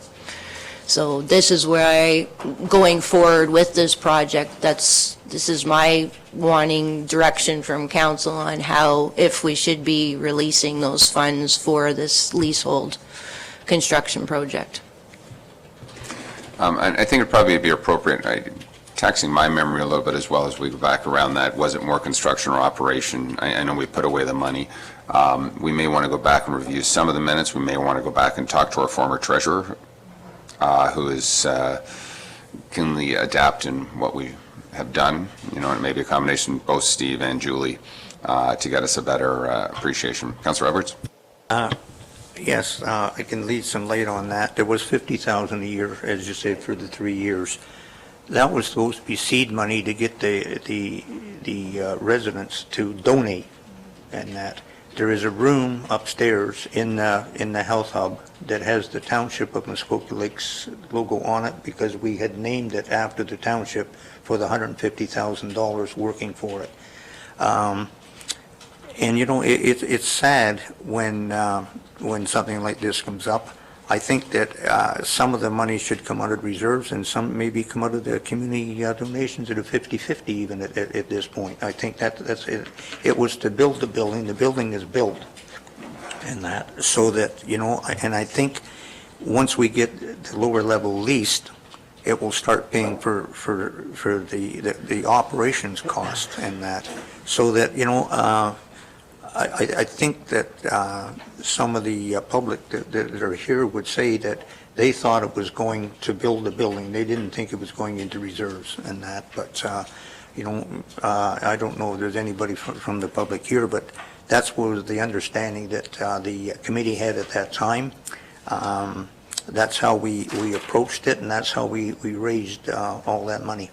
So that, you know, basically you got in that 10 times the actual return on that, and I think it should be finished, but that's just my opinion as one of the members of the other, not as a councillor. Okay. Any other comments right now? Any other comments right now? Okay, I want to provide a couple comments from my own perspective. We need to do a few things. I think number one, to staff, we need to have a conversation with former finance and determine, was there specific earmarked? I like the suggestion potentially that some of it's used for capital, some not, but I'd just like to get a little bit better history and anything in the minutes as to when we raise that money, because it should be used appropriately. And I realize, was it building or was it reserves or was it operation? Just those questions I think need to be answered, and then we can use the funds appropriately. No question the funds are going towards a project over there, but what portion of the project I think is to be better understood. I will say, and I'll let obviously to council go whatever, using a real estate agent exclusively doesn't preclude somebody coming to that real estate agent saying, I want to lease it. They can come here and we say, no, just talk to this individual. All it means is we're paying them a commission. We're giving them a job specifically to go out and lease the property. From a transparency perspective, do we want to be doing back-end deals with a public source, or, you know what, this is a public entity, and here is the leasing agent of whoever, we said Royal LePage, potentially? I like that transparency. I'll look to council to do whatever, and again, if John Smith says, I want to rent, and they've talked to Brock or Alan or whatever, that's great. Here you go. Here's our leasing specialist. Talk to them and lease the property. There's nothing different as opposed to us doing the deal.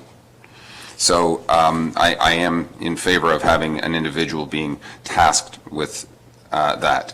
As far as the layout goes, I agree that we don't need to always put up walls, that we can leave some open. Maybe somebody wants a double wide office. What I'm concerned about, and I will state with layout number one, is I only have 4 to 5 offices. Every single I get more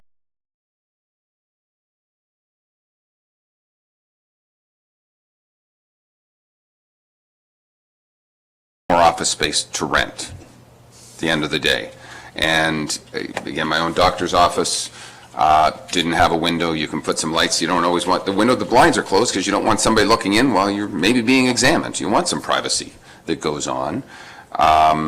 If somebody wants a double wide office, we can put up the walls. Let's, to me, look for an opportunity that has more available rental space, and then go to this tenant that we have and say, do you want 2 or 3 of these? And we'll configure the walls accordingly to meet you, but under this base plan would be, to me, beginning with the end in mind, there's more flexibility in a center hallway, and I appreciate the architect's perspective that you would need 4 feet 1 inch is recommended for wheelchair access center line. If I look at this diagram, it's 4 feet 6 inches, so we meet the architect's requirement for a center hallway.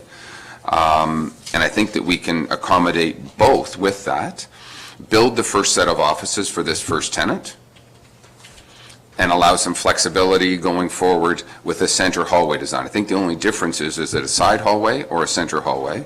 And we could do a better job with the community. That's my perspective going forward. I think we can both get to the same finish line in that. From a dollars and cents perspective, Councillor Roberts, I agree that potentially fully rented out at $25, $70,000. There's not one building that's ever 100% occupied. We're not getting any rent from upstairs. We still have the expenses. We're not getting any rent from downstairs. We still have the expenses. That's all going into a negative bank, a cost of operation annually right now that we have to somewhat begin to absorb and find ways to chunk away at. So there's no leased property ever that looks at 100% occupancy and says, here's my cost today and I'm going to lease it out. I think that's more like a condo hall board kind of thing for our general operating, but they even put money into reserves going forward. So is the actual number 16, is it 20? Hey, someone wants to pay us $20, $25, have at it. It's more money to operating where we need more nurse practitioners, where we need more economy. So, you know, it also says, I think, in staff report that they can negotiate down, and hey, you know what, 16 is market value, so let's saw 20. They're in a hub. There's more business traffic there in their mindset, which I agree with Brock's perspective. We're creating a community. People pay more money to be in the community.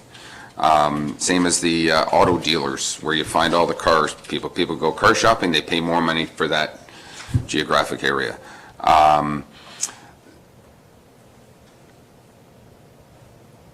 What was my last train of thought? It's gone. So I'm happy, personally, with sort of an option 3 is not putting up all the walls, but trying to find a central hall configuration. I know there was some discussion about parking. If we have to find a way to build some more parking, we'll build some more parking at the end of the day. We do cash in lieu of parking oftentimes in Port Carling. And, you know, we built the building and donated and everything. We've created this environment. But at the end of the day, hopefully we can find ways to generate as much revenue as possible out of that. And if we're getting $0, let's try and get more money out of the bottom end. And not all businesses need 5 spaces. You know, these are our guidelines. We have other options, and again, businesses come to us all the time and say, hey, here's cash in lieu, I can't get this many parking or boat parking. There's no boat parking there, obviously. I guess you could probably walk up from Foodland. Might be a bit of a stretch, but I think we need to try and maximize the revenue potential and take the tenant we have, build some space accordingly, but based on our maximum design. That would be my perspective going forward. So then I'll look to council on that as to how we want to move forward, and we want to chunk this off in pieces. Councillor Edwards.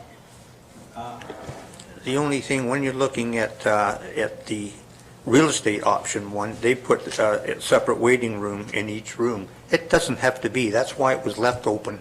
And that for tenants, that you can build it to actually design it.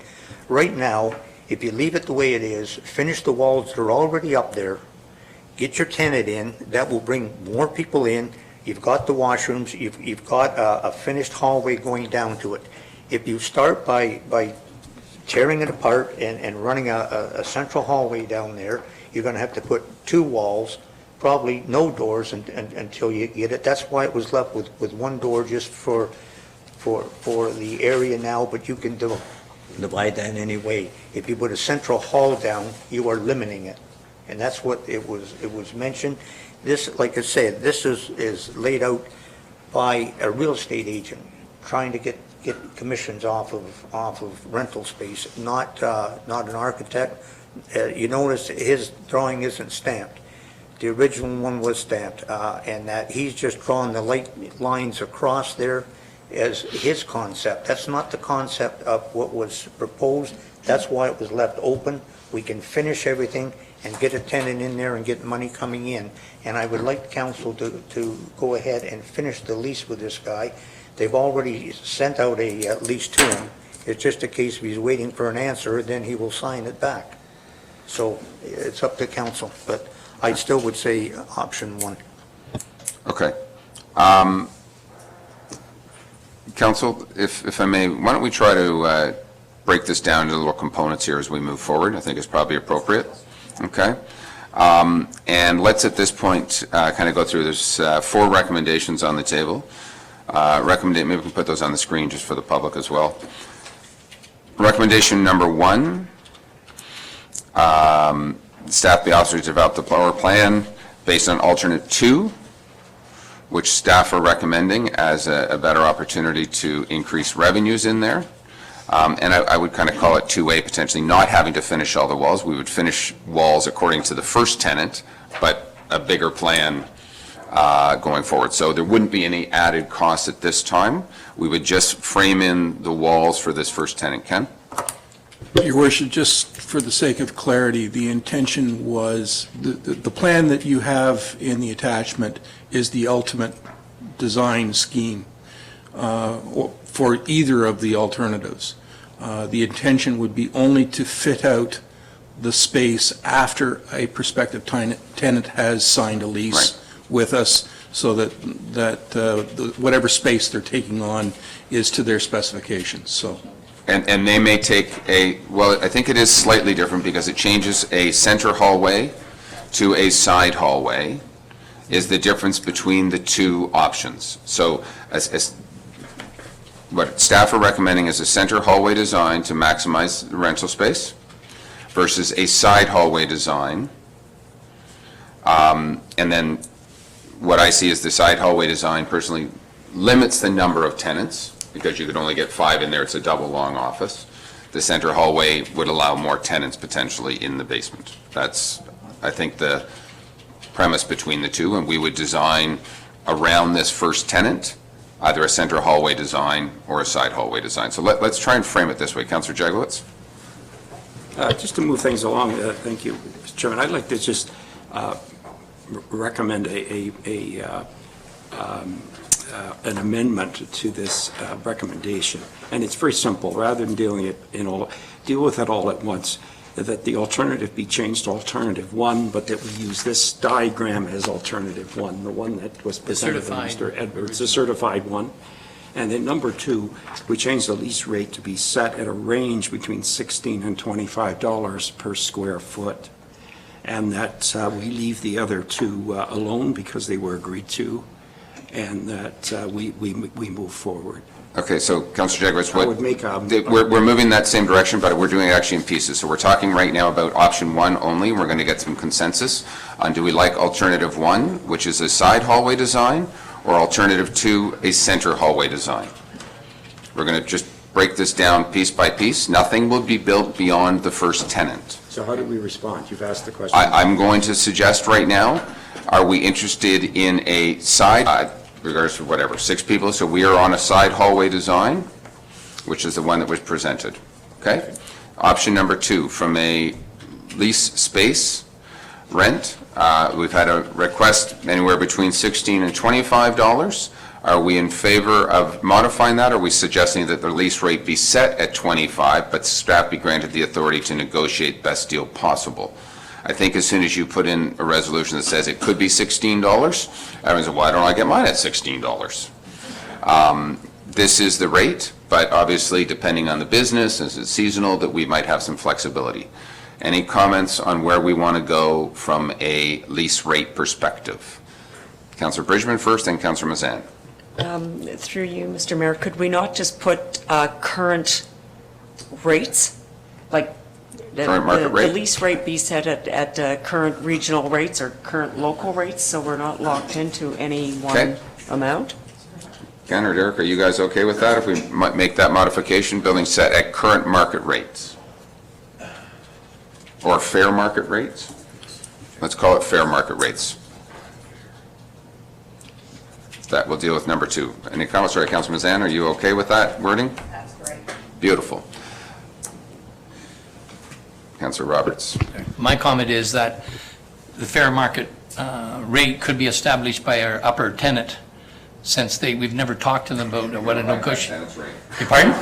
We're not perfect with his tenants rate. I'm just saying that whatever they will decide to pay or agree to pay would be a good place to start. Okay, Councillor Edwards. Yeah, I think that, and that Mr. Napier's showing you that the market rate around here is 16 to 16.66, and that. I hope that we're looking for healthcare, it's need, not greed. That we're trying to make a profit on this. We're trying to get people in so that we can keep people here year-round using services and that. So fair market rate is fine, but what we looked at, you could be looking at anywhere between $16 and $18 be fair market rate without going the other. The other was way too high. On fair market rate, let's go to number 3. Staff, the authorized enter agreement with Greystone, the completion of fitting the war unit subject to negotiation terms. We're all okay with item number 3. Number 4, do we want to have Royal Page represent us in marketing of the lower level? I'm going to look around the room. I'm getting 1 yes. Getting 2 yeses. No. Sorry. Do you have a question on this or a comment? I have a comment, is like, I just recently sold property, I know there's people around here.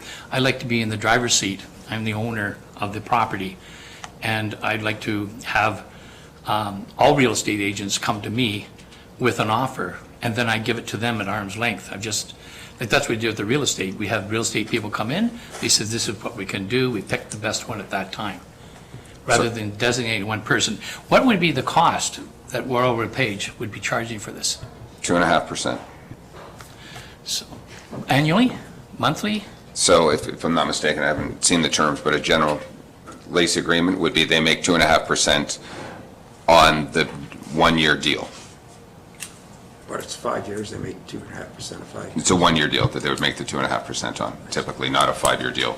And, but what, also to your point of bring it in and then approve it, whatever, if a tenant, or potential tenant goes to this marketing agent, consider them a marketing agent. No one around this table is out there actively soliciting people for this basement. So it's sitting empty. We appreciate Councilor Evers, and we found someone through Brock. We found someone to do this at this particular point, but we're not actively doing it. I am in support of paying somebody to go out and find tenants for this bottom. We ultimately, this council will approve or deny the appropriate tenant that goes in there. So we're not giving away any rights, we're not doing it, we're just saying, somebody go market this on our behalf. Derek, do you want to chime in on terms? Mr. Becking, your worship, Mr. Becking had spoken with the commercial leasing specialist, so he's probably in a better position to speak to terms that he's discussed. Ken?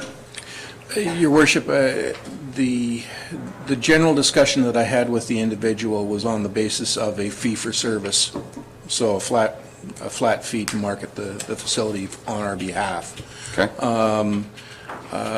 There has been no negotiation, and hence the reason why the recommendation before you refers to the subject to negotiation of acceptable terms to give staff a certain amount of flexibility so that we can enter into whatever is deemed to be in the municipality's best interest at the time.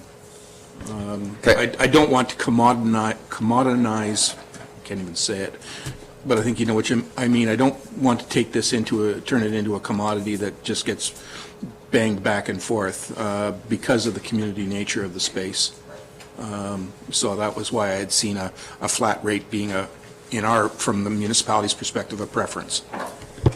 So the question I'll ask at the table is, are we as council interested in having somebody market the property on our behalf?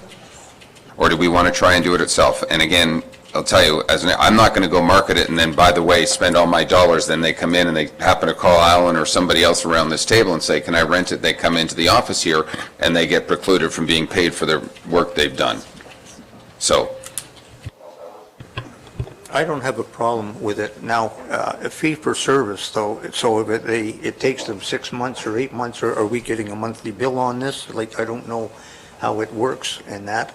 And, you know, it would be nice to give some of the local Port Carling agents a shot at this too, for the simple fact that we try and support Muskoka Lakes. But again, if council wants Royal LePage here, I don't have a problem with it. It's just a case of just a thought. But I would want to know what the costs are, because if it's a fee for service and they say, well, I spent 500 hours at X number of dollars trying to market this and that, and if it was 2.5%, I could see why they wanted 10 offices in there. So let me just maybe help from a real estate perspective. If this agent markets the property, see it online, Brock showed us this one here off Realtor.ca, it gets marketed, and all we do is we refer them to here. If I'm an agent, I have somebody who wants to go in there, I will also be compensated in doing so, and that will be in the terms of reference when it hits Realtor.ca. It's not every hour I spend marketing the property, you're paying me and everything. So I think that's to Ken's perspective upon approved terms, and that will come back to this council for approved terms. Councilor Mazan? Just as a follow-up to Councillor Edwards' comment, did we approach other groups or individuals who could help us market, or did we just have Royal Ken? LePage interested? Your Thank you. Worship, I can find, because of the nature of the space, which is commercial/institutional, I confined my search to the general Muskoka area with an emphasis on someone who specialized in that particular aspect of real estate activity. So to answer the councillor's question, no, I did not go out and get 5 different quotes or opinions of things. I went to someone that purported to be a specialist in this very specific area of real estate activity. Shane? Oh, thank you, Mayor. I just would like to know council's direction as well for these real estate fees. Should they be funded through the operating budget of the nursing stations department? Okay, that would just be an amendment to the budget, that we wouldn't have a budget line for this specific fee, but I would show that. I think that should come back with a report from Ken with basically here's what the fees would be for real estate and for marketing the property, and I think it is appropriate to go on to an operating budget. Yeah, exactly. Okay. Councillor Roberts, quick question. Yes, I just wonder if you could change this and just strike out Royal LePage, that we authorize to enter an agreement with the commercial real estate to market, and then leave it to staff to figure out the best deal.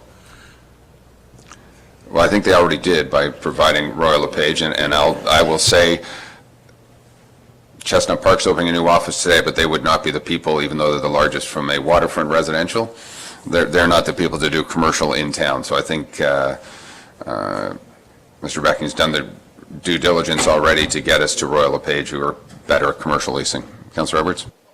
I don't have a problem with going with Royal LePage and that, if that's what the staff says, that's fine.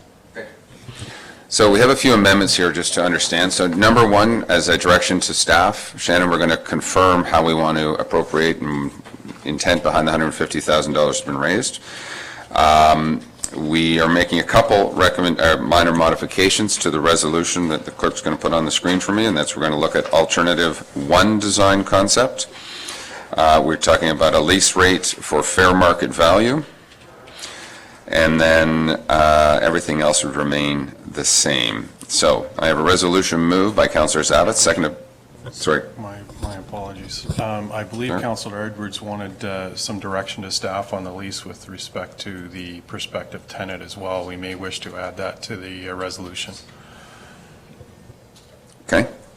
Councillor Edwards? Yes, because like he has been waiting for months on this and that, so that, it would be nice. And as I said, a bird in the hands were 2 in the bush, so I would get a tenant in there. Would you like a 5th resolution that staff be directed to enter into a lease satisfactory to the terms with the protective tenant at fair market rent? Well, they have put an offer into them. It was out to $16.61 a square foot. It was $540 a month for $6,480 a year, which was, if you're looking at the other rates there, it's right in line with those two. Again, I think to be generic in this and from outside people, I wouldn't want to put that wording in there, especially if someone in the future is going to pay $20. I think appropriate fair market rent, and that would obviously come back specifically. And we have evidence at fair market rent, so unless the Director of Public Works would be authorizing something different or saying, no, we've got to charge more, I think we would end up at that appropriate number. Ken? The only other thing, the offer was made to them, like they had sent it out to them, so I wouldn't want to renege on a deal or make council look bad if they said, oh, well, we think we can, yeah, we know we could get this, but hey, let's put it to you. And I think that's the only thing I would say. I would say that fair market rent is what we had asked for at the time. Okay, so can I just clarity, who is we that put the offer out there? Did this council, we sent it out? Okay, then we would obviously honor that, thank you.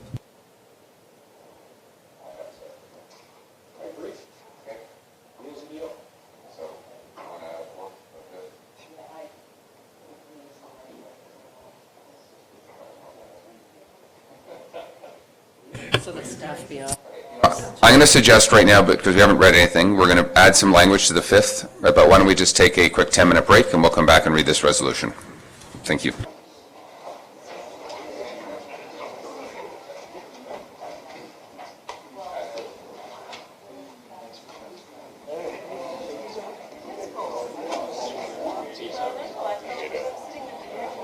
Thank you all for that. Thank you, Alan. Thank you, Brock. Thank you, Linda. So we have a resolution moved by Councillor Zavitz, seconded by Councillor Bridgman. Be it resolved that Township Council approve the following as presented in the staff report dated July 10th, 2019. That staff be authorized to develop the lower level of the Brock and Wellness Center based on Alternative 1 design concept. And number 2, that the lease rate for space in the building be set at a fair market rate per square foot per year, with staff granted the authority to negotiate the best deal possible on the understanding that all lease agreements are subject to final approval by council. Number 3, that staff be authorized to enter into an agreement with Greystone Project Management, Inc. for the completion of the fitting out of the lower level, subject to negotiation of acceptable terms. 4, that staff be authorized to enter into an agreement with Royal LePage Commercial Real Estate for marketing of the lower level, subject to negotiation of acceptable terms. And number 5, that staff be authorized to forward a draft lease to a prospective tenant with terms acceptable to the Director of Public Works and the Township Solicitor, and further, that the Mayor and Clerk be authorized to sign the agreement and any necessary documentation. Any further comments or questions? I think we've captured everything. All those in favor? That is carried. Oh, wrong box. I know. It Got cut off. It was too long, even with our paper editions. So there we go. Now where are we going? Tenders.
Councillor Jagowitz? I think we should, someone should approach the district and ensure that they're not going to raise the bridge in Port Sandfield during that 24-hour period for some reason.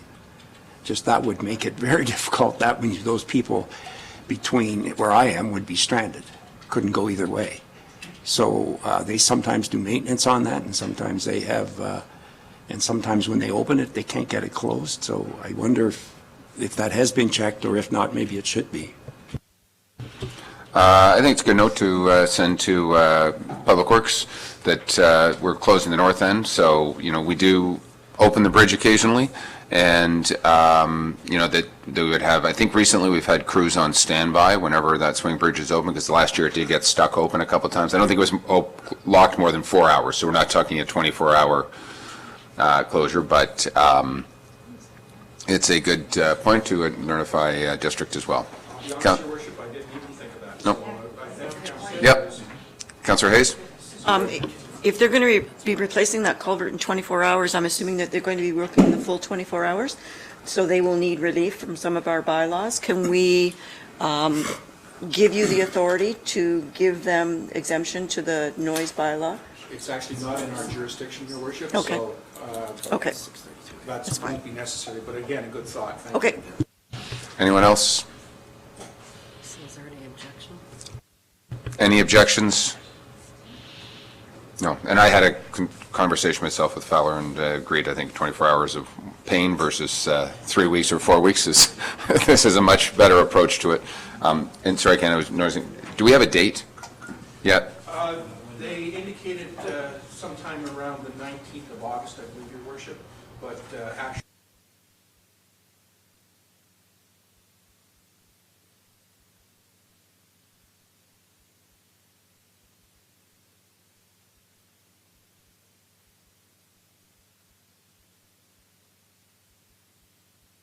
Perfect.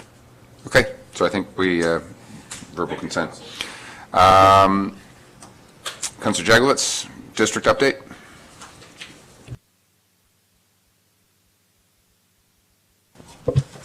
Actually, you caught me unprepared, Mr. Chairperson. I would pass to someone else and collect my thoughts. Councillor Edwards? We had a request from Victim Services to give them $30,000, $10,000 a year for 3 years, and it was approved. And this was to extend it the provincial funding under the Community Homeless Provincial Initiative. So, let's see. And what that is, there's an affordable housing temporary staffing proposal. They wanted one full-time staff for 7 months, and that was a cost of $37,141, and that was approved. And let's see now. That's the same. And they have asked for a request for a proposal for a transportation's need for the area. And they have been developing it since 2011.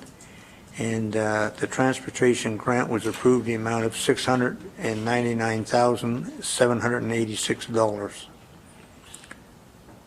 And whereas the budget submitted by the Ministry of Transportation included $55,245 to hire a qualified third-party consultant to develop the local transportation solutions that operate in harmony with the intercommunity Highway 11 bus service.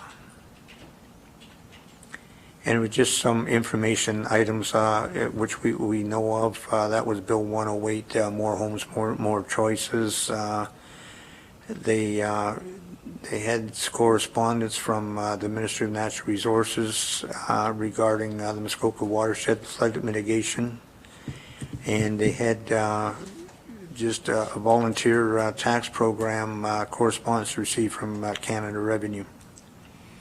And there were just some subdivision approvals in Huntsville, Gravenhurst, and some extensions, and that nothing that would come up to us. And that is it. Okay, thank you. Any questions? Ruth? Alan, can you update us on whether Muskoka Lakes will be included in the transportation? I can't at this time, because they're just talking about it, but I think there has been talk, they would like some sort of an east-west. So we had using school buses.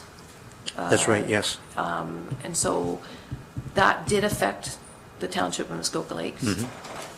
So is that still, As far as I in the know, plan? nothing was mentioned about school busing, but there is a meeting on, so just to clarify with other counselors, there was an agreement that once the school buses were done delivering their kids, that they would also add a service to transport people around our municipality.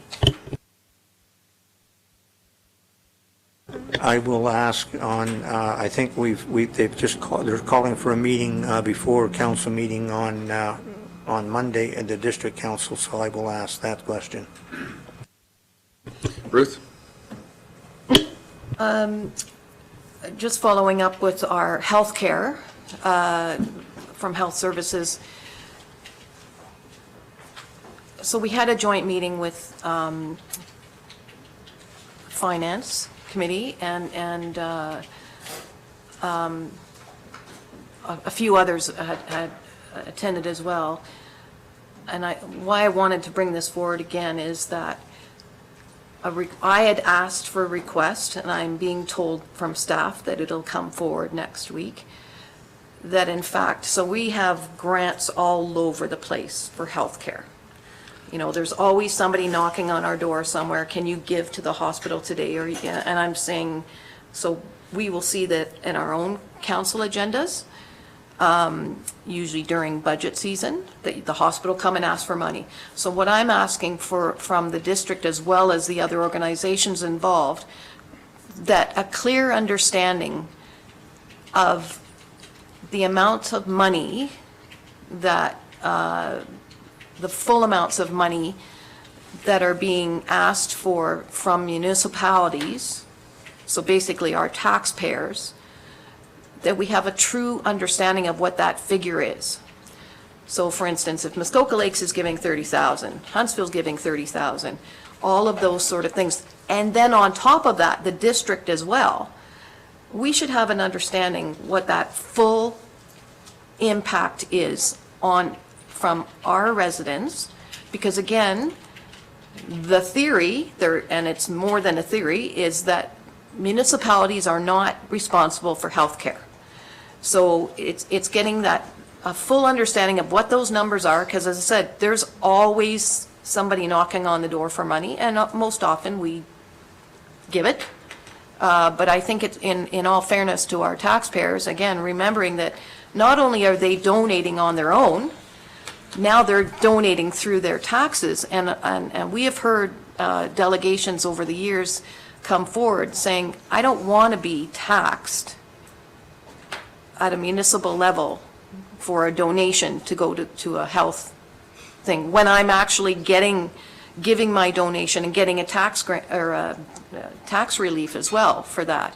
So that's a big important thing, I think, that we need to get an understanding of. And then of course we had another more discussions about Fairburn and the long-term care and what that's going to look like now that we're talking about 160 beds, as opposed to when they first started out it was 92, and then it went to 121, and now they're being asked for more.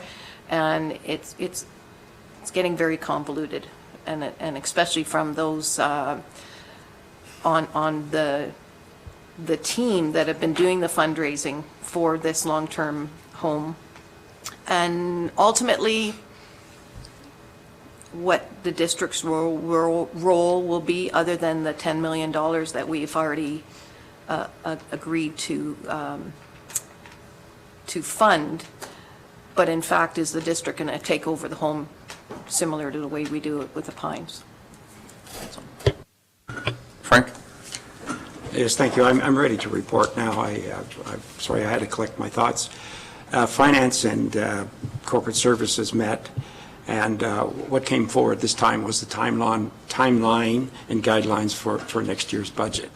And what came forward was a recommended guideline of a 4.5% increase in the operating budget and 3.1 in utilities. That 4.5% to the Township of Muskoka Lakes represents about 1.2 million, which is about 10% of our taxes that we raise here locally. So it was significant. I raised the point that those guidelines were too high, and I had the 3.1 reduced to 2.5 and the 4.5 reduced to 3%. Still too high. What's also hanging out is they're calculating the cost of the recent Ford government's changes. It looks like it will impact around $1 million to the district's budget, and so guidelines were given that those items should be pulled out and dealt with separately, because we either have to argue to keep that funding or we may have to reduce services, because we can't just accept the downloading. And those increases, by the way, do not include the $50 million for the hospital or the Fairburn and any of that. Those aren't in there at that stage.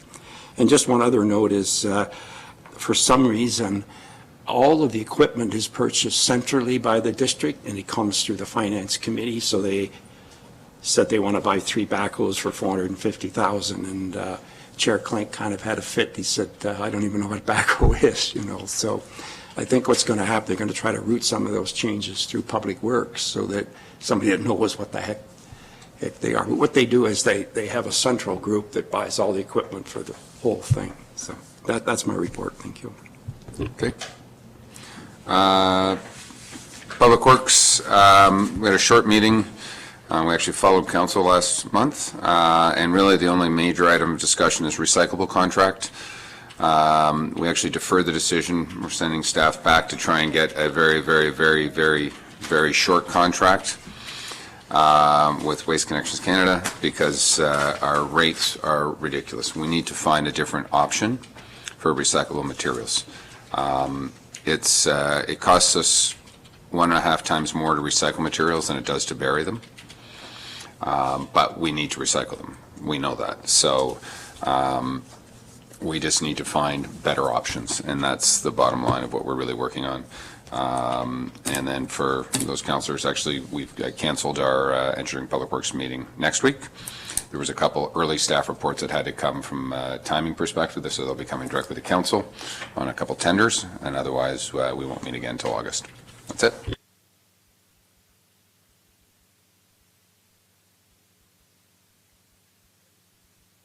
So do I need a resolution to go to closed?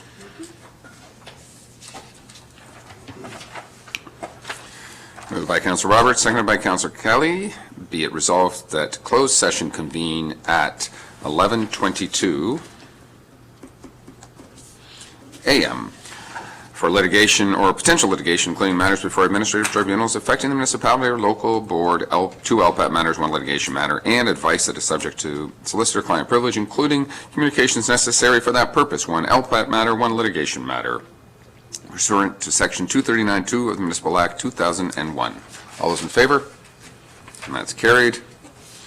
Closed it is. And our audience is left. And we'll turn off our web.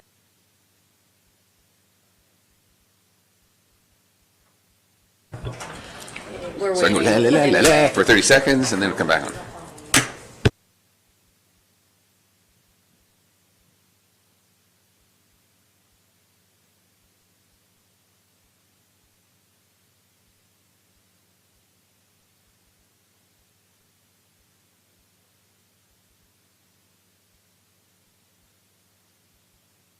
And there's nobody down there. Are we back? We're back live. A little delay. Looks that way. We're live. Okay, so just a note to those watching live. We directed staff on a couple of litigation matters in closed session, and we do have a couple resolutions, or 1 resolution coming out of closed. And that resolution is moved by Councillor Hayes, seconded by Councillor Kelly. Be it resolved that the Township Solicitor be instructed to not participate in the LPAT hearing regarding Kaufman, minor variance application A719, Rule 41617. Any comments, questions? All those in favor? Anyone opposed? Duly noted. That is carried. Okay. I have another resolution moved by Councillor Hayes, seconded by Councillor Kelly. Be it resolved that bylaw 2019-102 to confirm the proceedings of council be read a first, second, and third time and finally passed. All those in favor? That one's carried. And finally, let's go. Moved by Councillor Hayes, seconded by Councillor Kelly.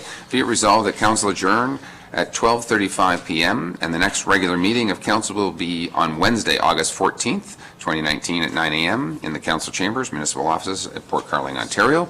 Before I call for the vote of this, I just wanted to say thank you for those who were able to come to our Water Sports Day. We will have a report coming sort of hopefully next session with some final on numbers. But it looks like at present, it was the single largest fundraising in the history of Muskoka Lakes. Looks like we're going to put over $60,000 to charity, so between flood victims and Andy's house. So it was an awesome, awesome day. Ruth? Sorry. Can I have your mic? Do we know who the flood victims are in Muskoka Lakes? The money would be going to victim services, who people have applied there, is where we donated that, who we identified as the charity, victim services. Okay. Okay? There'll be another full report coming back once we finalize all the expenses towards the day. I've read this resolution. All those in favor? And that is carried. We are adjourned.